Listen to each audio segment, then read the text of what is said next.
कपड़े धोने वाली बहू। शादी के पहले से ही विभा को कपड़े धोने का बड़ा शौक था। कभी नल के नीचे तो कभी तालाब के पास। अरे मेरी नीली वाली लुंगी नहीं दिख रही है। विभा की अम्मा, कहाँ रखी है लुंगी? अरे वो तो विभा ने परसों ही धोकर रखी थी आपकी अलमारी में, देखो वहीं होगी। वो ना मैंने आज धो दी, मुझे लगा कि गंदी हो गई होगी। अरे कैसे गंदी हो गई थी? उसे तो मैंने पहना भी नहीं। हे भगवान, इस लड़की के कपड़े धोने की आदत से परेशान हो गया हूँ मैं। जितना तो घर में राशन नहीं आता, उससे कहीं ज्यादा डिटर्जेंट पाउडर का खर्चा है। इसकी शादी करवा दो, शादी जाए अपने घर में ही करे काम, फिर चाहे घर के कपड़े धोने हो या पूरे गांव के।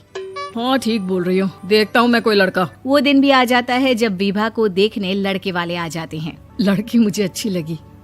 होने वाली सास कहती है, बेटी अगर कुछ पूछना है तो पूछ लो। वैसे तो हमारी लड़की बहुत ही शर्मीली है, जो बोल दो वो मान लेती है, इसे क्या पूछना होगा। अरे कैसी बात कर रही हो माँ, मुझे इन लोगों के घर रहना है, सवाल तो कई है। हाँ हाँ बेटा, पूछ लो ना, क्या पूछना है। आप लोगों के घर कपड़े कौन धोता है? सास का मुंह बन जाता है। देखो, अगर तुम ये कहना चाहती हो कि तुम्हें कपड़े धोने नहीं आते तो सुन लो, कपड़े मैं ही धोती हूँ, लेकिन तुम्हारे आ जाने के बाद मैं रुमाल तक नहीं धोऊंगी। अरे चुप रहना भाग्यवान, बहू बेचारी घर आई नहीं, उसे डराना शुरू कर दिया। वो क्या है ना बिटिया, अभी तक तो ये कल्लू की माँ ही धोती थी, लेकिन अब तुम्हारे पापा तो दहेज में वॉशिंग मशीन देंगे ही। तभी विभा की माँ बोल पड़ती है, सवाल भी पूछा तो क्या। वैसे भाई साहब, मशीन की तो फिर भी कपड़े धोने की कैपेसिटी होती है। मतलब जो बिटिया दे रहे हैं ना विभा, इसे कपड़े धोने का बहुत शौक है। ये आप लोगों के क्या, आस पड़ोस गांव मोहल्ले सबके कपड़े धो दे और उफ तक ना करे। बाहर देखा नहीं आपने कितने कपड़े सूख रहे हैं?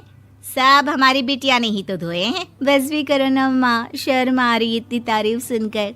और तो और एक दाग निकाल कर दिखाओ तो मान जाऊं। हाँ अच्छा, माफ करना बेटा, मैंने गलत समझा। हमें तो रिश्ता बहुत पसंद है। और ऐसे जुड़ जाता है रिश्ता कपड़े धोने का शौक रखने वाली विभा का। उसकी शादी हो जाती है कोयला फैक्ट्री में काम करने वाले कल्लू के साथ। शादी के बाद अचानक विभा चिल्लाती हुई सास के पास आती है। सासू माँ, अरे सासू माँ कहाँ है आप? ये तो धोखा है, धोखा दिया आप लोगों ने मुझे। इसे ससुर के चक्कर के बारे में पता चल गया। अरे तो उसमें तुझे क्यों धोखा मिला है? अरे नल में पानी नहीं आता, कपड़े कैसे कब धुलेंगे? अच्छा, तू पानी नहीं आ रहा उसकी बात कर रही है। तो आपने क्या सोचा? कुछ नहीं। अच्छा, तेरी माँ ने कहा था कि कपड़े धोने का शौक है तुझे, याद आया मुझे। शौक बोलकर कपड़े धोने वाले मेरे जुनून को कम ना आके सासू माँ, कपड़ा धोना मेरा गुरूर है। तभी पति भी वहाँ आ जाता है। अभी मैंने इसे सनी देओल की फिल्म दिखाई है, उसी के डायलॉग मार रही है माँ। अच्छा सुन, साफ बता रही हूँ, पानी सुबह 4 से 6 और शाम को 10 से 12 आता है, समझी? विभा टाइमिंग सुनकर हैरान हो जाती है। ये क्या भूतों का मोहल्ला है? सुबह 4 बजे उठकर कौन कपड़े धोता है? 4 बजे टंकी में पानी जाता है, फिर सारा दिन धोना ना, किसने मना किया? अरे कैसी बात कर रही हैं? 200 लीटर की टंकी में कितने कपड़े धो लूंगी मैं? सुबह ही उठ जाऊंगी मैं। अब क्या था, विभा सुबह 4 से लेकर रात के 12 बजे तक कपड़े ही धोती रहती। एक रोज सास पड़ोस से निकलकर कहीं जा रही होती है कि साथ वाली कहती है, हाँ कल्लू की माँ, जरा ये बताओ कि 2 साड़ी है, 2 ब्लाउज और एक पेटीकोट और एक नाड़े वाला लंबा कच्छा। हाँ तो? अरे तो क्या, कितना लोगी धुलाई ये बताओ। धोबन दिख रहे हैं हम क्या? हमारे पति सरकारी नौकरी से अभी रिटायर हुए हैं और बेटा सुपरवाइजर है कोयला फैक्ट्री में। धोबन समझ रखा है हमें। हाय रे कल्लू की अम्मा, माफ कर दो, वो तो मोहल्ले में यही सब बता रहे थे कि तुमने बहू को कपड़ा धुलवाने के काम में लगा दिया है। सास को पड़ोसन की बात सुनकर गुस्सा आ जाता है। वो घर पहुंचती है जहां घर के बाहर ही इतने सारे कपड़े सूख रहे होते हैं जितने कि किसी धोबन के घर पर। अरे ओ कल्लू की दुल्हन, बाहर निकल। माँ जी यहीं आ जाओ, बाथरूम में चादर धो रहे हैं हम। अरे अभी हम धोते हैं, तुमको बाहर निकलो। ये आस पड़ोस वाले बोल रहे हैं कि हम बहू से कपड़े धुलवा कर उसे कपड़ा धोने वाली बना दिए हैं। अरे छोड़ो ना माँ जी, किन लोगों की बातों में आती हो? आस पास के लोगों का तो काम ही होता है कि वो किसी तरह सास बहू को लड़ा दे। बहू सारे घर के कपड़े धोती है, ये क्या कम है? बोलिए। सास को भी लग जाता है कि वो बहू का ये सनकीपन नहीं छुड़वा सकती, इससे अच्छा है कि खुद ही चुप हो जाए।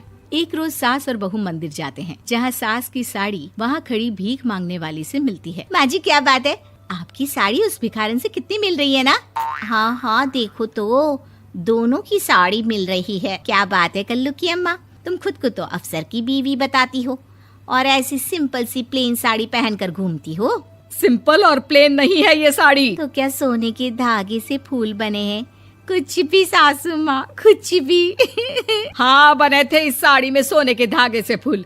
मेरे पति लेकर आए थे मद्रास से स्पेशली मेरे लिए 10,000 की।